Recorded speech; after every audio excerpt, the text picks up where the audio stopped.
한 유대인이 기차를 타고 여행을 하는데 마침 기차의 옆과 앞에 앉은 세 사람이 아랍인들 팀에 자기가 앉게 되었습니다. 이 아랍인들은 유대인을 보고는 어떻게 골려줄까 하다가 유대인에게 가서 커피를 사오라고 이제 일렀습니다. 돈도 안 주고 커피를 가져오라고 하니까 유대인은 이제 어쩔 수 없이 가서 커피를 가져러 갔는데, 그 사이 유대인이 그 벗어놓은 구두 그리고 슬리퍼를 신고 있었는데 그 구두에다가 몽땅 침을 다들 아랍 사람들이 침을 몽땅 뱉어놨습니다. 그리고는 이제 커피를 가져와서 커피를 나눠주는데 이 커피를 받아 마시면서 이 아랍 사람들이 킬킬대면입니다.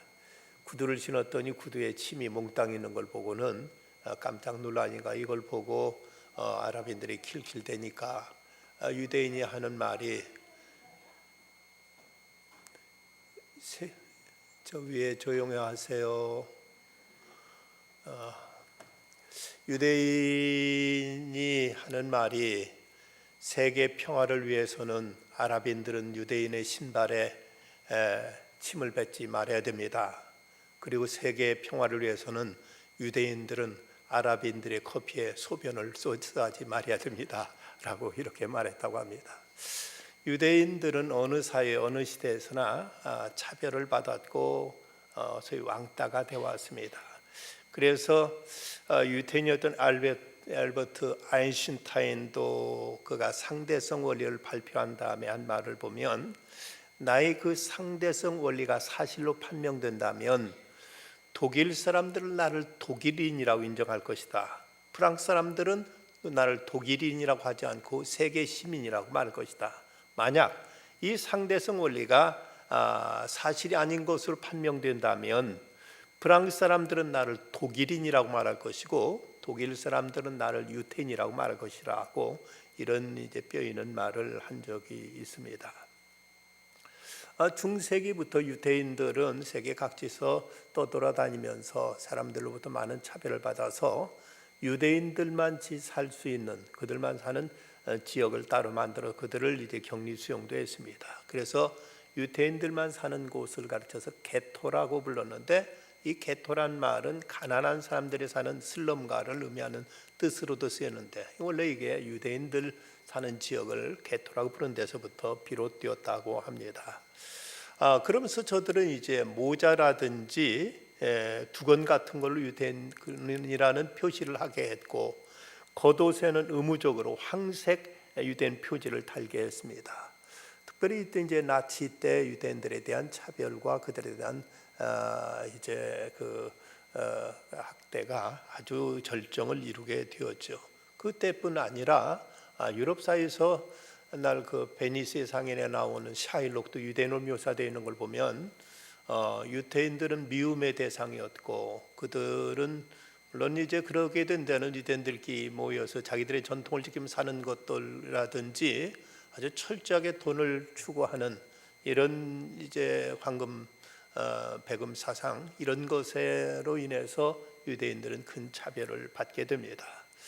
1880년부터 1920년까지 불과 40년 사이에 저 러시아 지역과 유럽 일대에서 반유대주의를 피해서 미국으로 이민한 숫자만도 200만 명이 넘는다고 합니다. 얼마나 많은 사람들이 유럽 사회에서 견디지 못하고 미국으로 이제 이민했는가를 알 수 있고, 근데 미국에서도 유대인들이 처음부터 환영받은 것은 아니었습니다. 유대인들은 영어를 잘 못했기 때문에 그들의 말 가운데 크라는 발음이 유난히 많았다고 해서 저들을 비웃고 조롱한 말로 카이크스라고 이런 별칭이 붙여지기도 했습니다. 저들에게 주어졌던 일은 하루 종일 재봉틀을 돌리는 재봉일이라든지 봉제나 길거리의 행상 등을 했는데, 1940년대까지만 미국 서부의 말리부 해변에는 개와 유대인은 출입금지, No dogs, no Jews라는 이런 팻말이 서 있었다고 하고, 호텔에서도 숙박을 거절당하기가 일수였다고 합니다. 유명한 스티븐 스필버그도 유대인인데 그는 유대인 그 차별 속에 자랐다가 나중에 유명한 영화인이 되죠. 그런데 그가 만든 유명한 영화 E.T.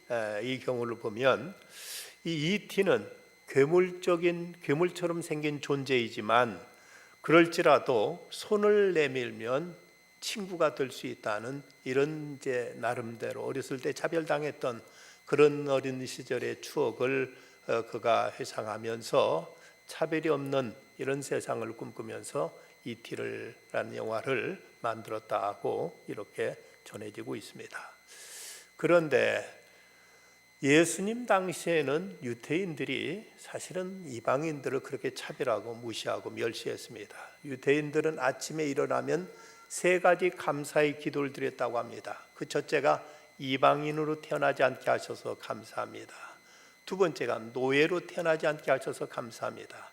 3번째가 여자로 태어나지 않게 해서 감사합니다 하는 유대인 남자들이 감사 기도가 있었다는 걸 보면 그들도 이제 다른 민족에 대해서 대단한 이제 우월감과 차별 의식을 가지고 있었던 것을 볼 수가 있습니다. 유대인들이 쓰던 가장 그 심한 욕 가운데는 할례도 받지 못한 놈이라는 말로 자기들이 할례받은 민족이라는 우월감을 가지고 있었고, 왜 세상에 이방인 존재하느냐?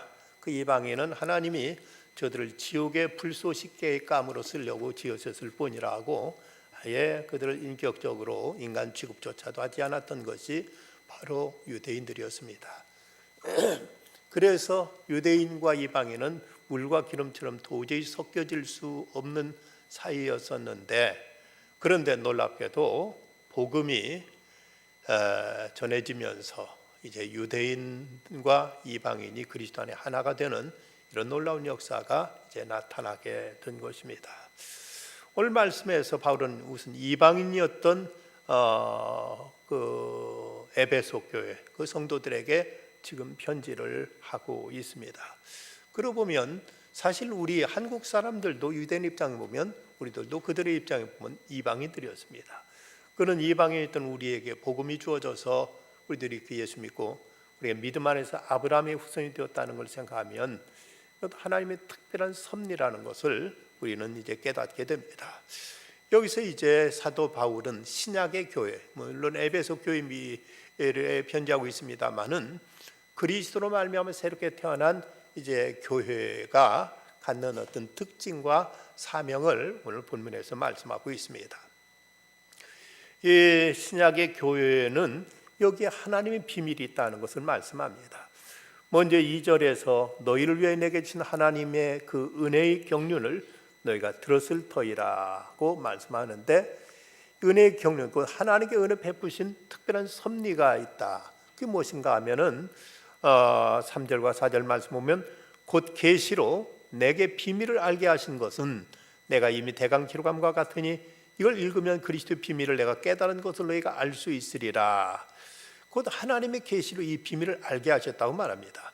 근데 그 비밀이 무엇인가 하면은 바로 5절과 6절, 이제 그의 거룩한 사도들과 선자들에게 성령으로 나타나신 것 같이 다른 세대에서는 사람의 아들들에게 알게 하지 아니하셨으니 이는 이방인들이 복음으로 말미암아 그리스도 예수 안에서 함께 후사가 되고 함께 지체가 되고 함께 약속에 참여하는 자가 됨이라고 말씀하십니다. 이전까지는 이방이라면 아예 사람 취급도 하지 않았었는데, 그런데 하나님의 놀라운 이 비밀은 바로 이방인들도 함께 하나님의 후사가 되고 그리고 함께 지체가 되고 함께 약속에 참여하는 자가 된 것, 이것이 바로 계시를 통해서 사도들과 또 이제 선자를 통해서 성령으로 나타난 이 비밀이 바로 이것이란 거죠. 이 당시로서는 참 상상할 수 없었고 유대인들은 도무지 알 수 없었던 이 비밀이 바로 사도들과 성령을 통해서 이 비밀이 나타났다고 말씀합니다. 이 후사라는 말은 상속자라는 말이죠. 우리는 이방인들은 전혀 하나님의 나라에 대해서는 아무런 유업이 없었고 그들은 하나님과 아무 상관이 없는 이런 족속들로 완전히 버려졌다고 생각했는데, 그런데 바로 이제 하나님의 그 놀라운 이제 섭리 속에 이 비밀이 이제 저들에게 알려졌는데, 이것은 이방인들까지도 하나님의 백성이 되고 하나님의 약속을 이어받을 이런 상속자가 되어진 것, 이것이 하나님께서 이제 사도 바울을 통해서 지금 에베소 교회에 알리고 있는 하나님의 비밀이라는 것입니다. 우리가 하나님의 백성이라는 사실, 이것이 어찌 보면 우리는 지금 이 자리에 앉아 있으면 당연한 것으로 받아들이고 있습니다만은, 우리 가운데 소위 모태 신자가 아닌 도중에 믿은 사람들 입장을 한번 생각해 보면, 이건 믿기 전에는 우리가 지금 이 자리에 있다는 것을 상상할 수 없는 일이고, 우리가 이렇게 믿음 안에 살게 된 것이 이건 얼마나 놀라운 우리에게 변화이고 얼마나 획기적인 이런 엄청난 대변혁인가를 우리는 이제 깨닫게 될 것입니다. 저 자신만 하더라도 제가 고등학교 2학년 전까지만 해도 저는 교회 다닌다는 걸 상상을 못했었고, 기독교에 상당히 안티한 그런 이제 생각을 가져서 종교를 가지면은 차라리 동양적인 불교라든가 다른 걸 같이 기독교는 절대 안 믿겠다는 그런 나름대로 그 무슨 생각을 가지고 있었는데, 어쩌다가 제가 예수 믿게 돼가지고 이렇게 목사가 된 걸 보면 이건 정말로 하나님의 놀라운 비밀과 하나님의 섭리가 아니고는 상상할 수 없는 일입니다. 이렇게 우리가 하나님의 공동체가 되었다는 것도 이건 참 놀라운 일이죠. 여러분, 저와 여러분도 그리고 여러분 이 자리에 계신 분들도 교회 다니시기 전에, 우리 동문교회 오시기 전에 전부터 알았던 분들이 별로 많지 않으리라고 생각됩니다. 그런데 예수 믿고 우리가 그리스도 안에서 이렇게 한 형제가 되고 한 성도가 되고 보니까 세상에 어떤 친척보다도 어떤 친구보다 더 가까운 사이로 이렇게 교제하며 살아가게 됩니다. 세상에 아무리 친한 친구도 매주 한 번씩 보기가 쉽지 않습니다. 세상에 아무리 가까운 친척도 1년에 몇 차로 만나기가 어렵습니다. 그런데 우리가 매주 한 번뿐만 아니라 이렇게 두 번, 세 번씩 이렇게 이제 자주 만날 수 있는 이런 관계가 되고, 이렇게 우리가 가까이 그리스도 안에서 교제할 수 있는 이런 공동체가 됐다는 것들 생각해 보면 참 놀라운 일이고, 이건 엄청난 하나님의 비밀이 여기에 숨겨져 있었다는 것을 우리는 깨닫게 됩니다.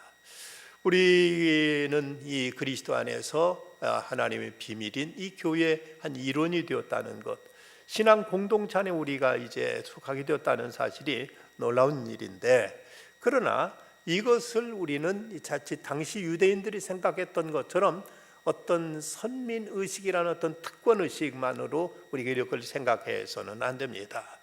이것은 이제 하나님께서 옛날 유대인들을 사랑하신 것처럼 이방인들에게도 복음의 문을 여셨다면, 우리가 이렇게 예수 믿어 하나님의 자녀가 된 것이 너무 감사하고 귀하지만, 믿지 않는 저들에게도 하나님은 구원의 문이 열리기를 바라시고 이를 또한 우리를 통해서 이루시기를 기대하신다는 사실을 우리는 잊지 말아야 될 것입니다.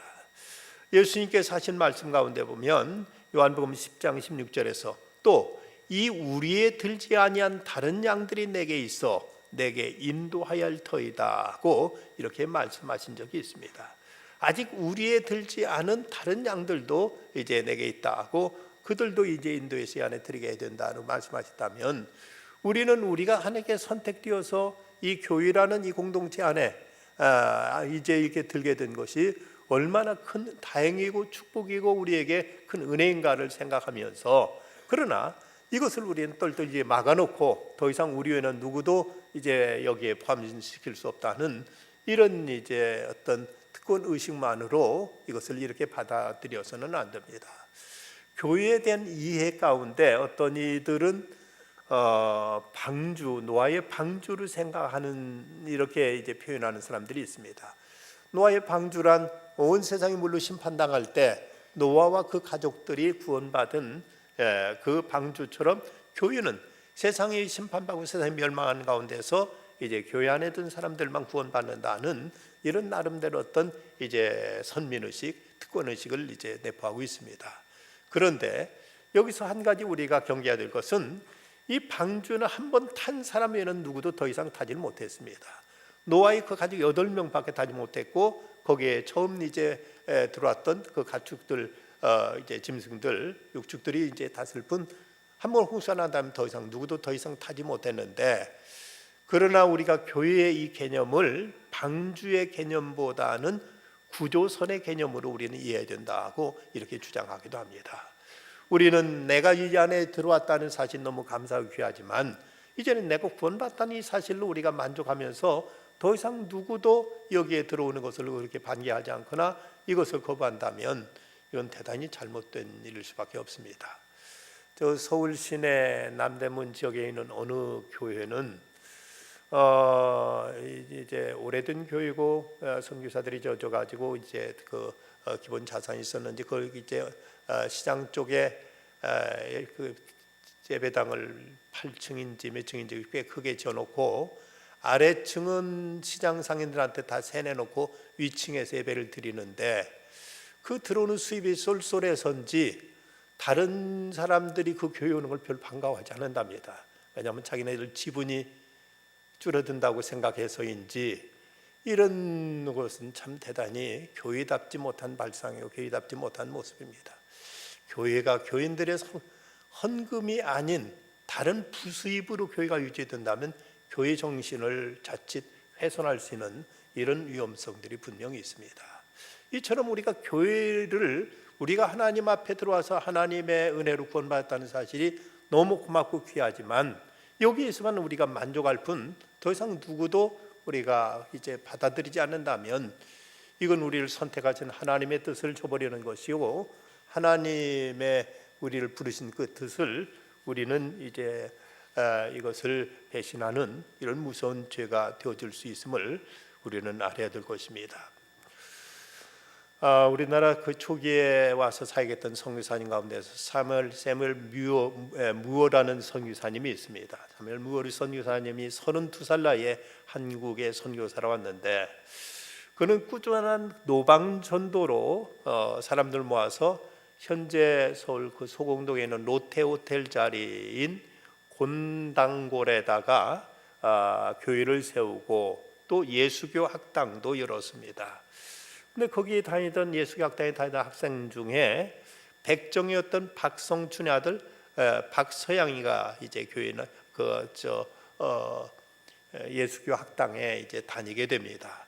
그런데 1894년 당시 콜레라가 창궐해 가지고 그 박성춘 이 박서양의 아버지가 백정인데 그 콜레라에 걸리게 됩니다. 그래서 사경을 헤매가게 되자 이것을 안 이 사무엘 무어 선교사가 자기 학교에 다니는 학생의 아버지가 이렇게 장티푸스에 걸려서 콜레라에 걸려서 죽을 지경이 되었다 하니까 어떻게 그를 살려보려고 당시 고종 임금의 주치의였던 에비슨을한테 부탁을 해가지고 이제 박성춘이를 치료해서 그를 살리게 됩니다.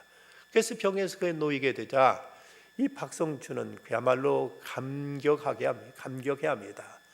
임금님을 치료하는 그 어의가 자기 같은 무지랭이 백정을 몸을 살펴서 치료해 줬으니 그처럼 참으로 이제 감격스러울 수가 없어서 그는 이제 자발적으로 교회에 나와서 세례를 받고 나중에 이제 장로까지도 됐습니다.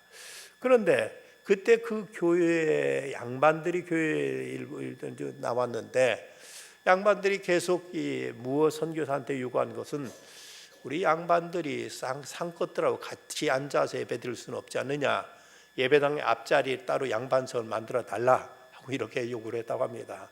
그러니까 이 무어 선교사가 그건 안 된다, 하나님 앞에서는 다 똑같은 형제고 다 같은 사람이지 어떻게 양반 쌍놈이 있어서 이제 교회 안에서도 이제 손을 그어 가지고 양반석 쌍놈석을 따로 만들 수 있느냐, 안 된다 했더니 그만 그 양반들이 교회를 박차고 나가서 홍문동 교회를 세우고 갈라졌는데 그들이 3년 후에 다시 이제 마음을 고쳐 먹었는지 1898년 다시 돌아와 가지고 합해져서 중앙교회로 새롭게 출발하게 되었다고 합니다.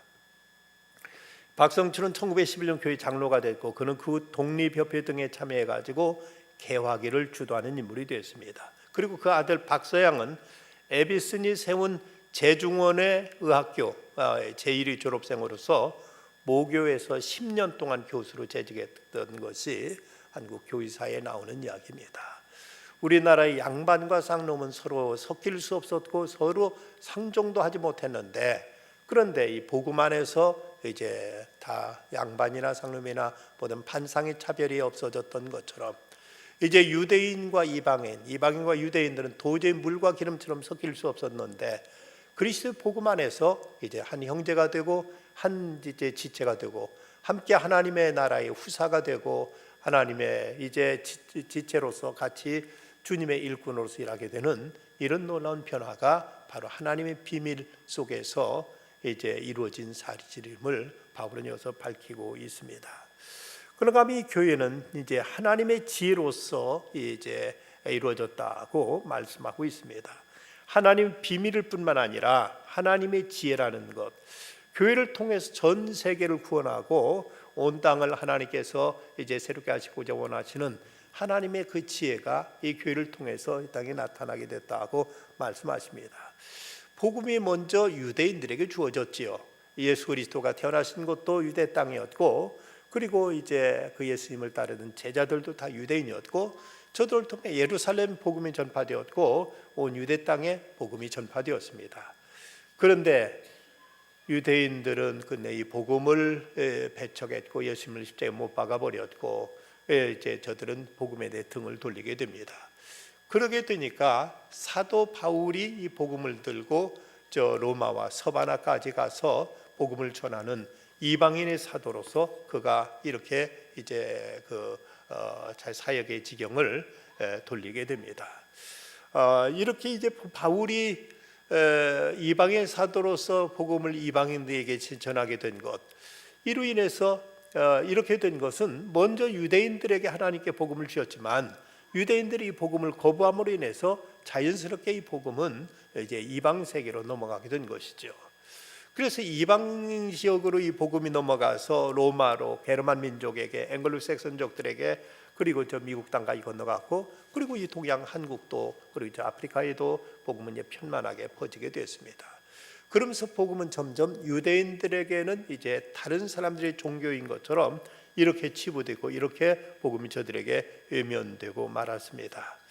이렇게 복음이 사람들에게 유대인들에게 이것이 이제 배척되었는데, 그렇게 배척된 그 이제 그리스도의 복음이 이제는 유대인들에게도 다시 복음의 문이 열리고 있는 이런 이제 새로운 전기가 나타나게 됩니다.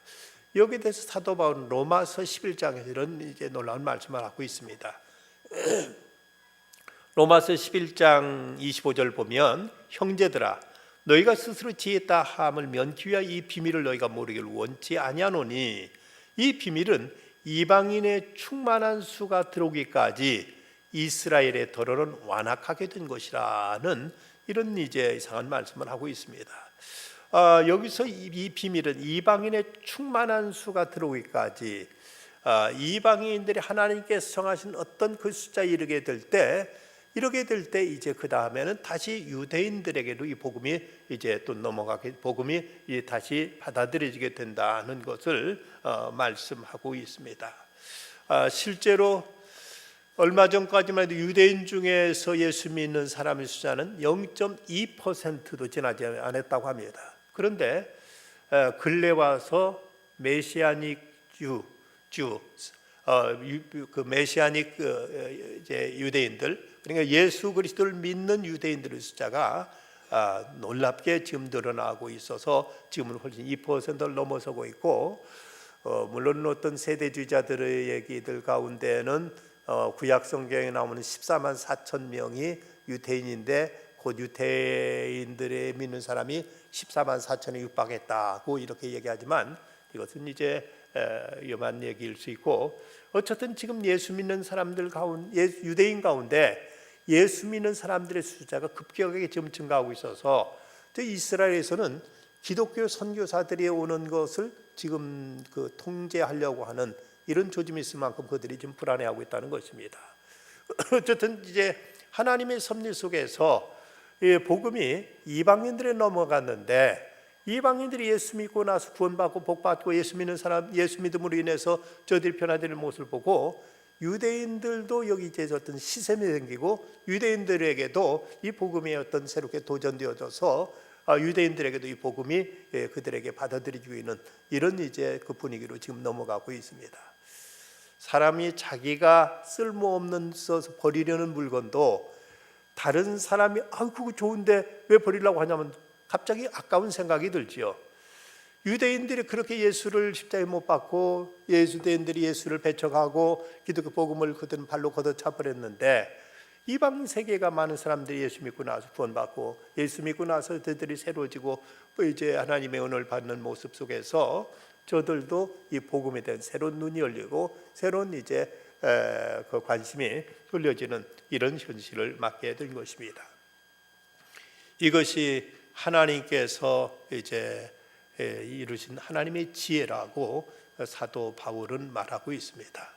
하나님은 하나님의 때 하나님 방법으로 이제 유대인이나 이방이나 유대인이나 모두 다 하나님의 그 구원의 세계로 들어오도록 하나님께 섭리하시고 하나님께 저들을 새롭게 변화시키는 것을 볼 수가 있습니다. 하나님을 전혀 모르던 사람이 그리스도의 복음을 듣고 그가 복음을 듣고 나서 구원받게 될 때 하나님께서 이제 하늘의 천사들이 이를 합창한다, 이를 노래한다 하고 말하는데 10절 말씀, 이는 이제 교회로 말미암아 하늘에서 정사와 권세들에게 하나님의 각종 지혜를 알게 하신 것이라고 이렇게 말씀하고 있습니다. 이제 하나님께서 그 신섭리 속에서 이제 유대인들에게도 그리고 이방인들이 유대인들이 복음을 이제 거부하자 이방 세계로 넘어갔고 이방 세계의 복음이 전해져서 이방 세계가 구원받게 되고 새로워지게 되니까 다시 이제는 또 유대인들에게도 구원의 복음이 전해지게 되는 이런 역사가 나타나는데 하늘의 천군 천사들은 한 영혼이 그리스도를 믿고 복음으로 말미암아 구원받게 될 때 그들이 이제 천상에서 노래를 부르며 하나님을 찬양하게 된다고 말합니다. 스펄전은 이 구절을 묵상하다가 이렇게 외치고 있습니다. 그렇다, 한 영혼이 구원받는 그 순간 천국에서는 천사들의 기쁨의 합창이 시작되고 그 기쁨의 합창은 천국의 하나의 거대한 기쁨의 강을 이루게 된다. 참으로 유대인이나 이방인이나 이제는 그 누구든지 한 영혼이 하나님을 알게 되고 하나님의 비밀인 그리스도의 교회로 이제 속하게 돼서 하늘의 영광을 누리게 되는 이런 놀라운 변화가 나타나게 된다고 말씀하고 있습니다. 그러면서 이제 이 교회는 하나님의 그 계획이라고 말씀하고 있습니다. 11절 보면 곧 영원부터 우리 주 그리스도 예수 안에서 예정하신 뜻대로 하신 것이라, 하나님께 예정하신 뜻, 하나님 계획 속에 이루어진 것이라고 말씀합니다. 그리고 12절에도 우리가 그 안에서 그런 믿음으로 말미암아 담대함과 하나님께 당당히 나아감을 얻느니라. 우리가 하나님께 나간다는 것은 우리가 이전에 죄인이었을 때는 우리는 감히 하나님 앞에 나아갈 수가 없었고, 그리고 우리가 이제 이 비밀을 알기 전에는 하나님께 나가는 것 자체가 무척 두렵고 쭈뼛거리는 것이었습니다. 하지만 하나님이 그 비밀을 알고 보면 우리는 하나님 앞에 그리스도의 후사가 되었고 이를 통해 하나님의 그리스도의 지체가 되었고 천국의 유업을 이을 자가 되었다는 사실을 생각하면 우리 이제 기쁨으로 담대하게 하나님 앞에 나아갈 수 있게 되는 이런 존재가 된 것입니다. 아버지가 아들을 위해서 많은 것을 준비해 놓은 것을 알게 된다면 아들은 그 아버지 앞에 기쁨으로 나아갈 수가 있게 될 것입니다. 우리가 하나님의 자녀로서 누릴 수 있는 영광과 이 하늘의 기업들, 이것이 우리를 위해서 준비되어 있는 그 하나님의 비밀을 알게 되고 하나님의 그 계획을 우리가 알게 될 때 우리는 주님 앞에 담대히 나가서 주임을 전하고 주임을 알리고 주임을 이제 선포하는 이런 새로운 삶으로서 새로운 출발이 우리에게 이루어질 수 있게 되는 것입니다. 그래서 13절에 보면 그러므로 너희에게 구하노니 너희를 위한 나의 여러 환난에 대하여 낙심치 말라, 이는 너희 영광이니라. 사도 바울은 지금 로마의 감옥에 갇혀 있습니다. 이걸 보고 이방 교회들, 다른 이제 성도들은 얼마나 바울이 고생하실까 하고 마음 아파하고 슬퍼하고 섭섭해하고 이 때문에 이제 힘들어하고 있었겠지만, 그럼 바울은 오히려 나의 환난에 낙심하지 말라, 이것이 도리어 너희 영광이라고 이렇게 말하고 있습니다. 이방인에게 복음을 전하다가 로마 감옥에 갇혔다는 이 사실, 이것이 저들 마음을 아프겠지만 이 고난의 주인공인 사도 바울은 도리어 오히려 이제 복음 이제 여러분들 내가 받는 이 환난에 대해서 결국 낙심하지 마십시오. 이건 도리어 여러분들의 영광입니다고 이렇게 그는 이제 도리어 그걸 자랑스럽게 말하고 있습니다.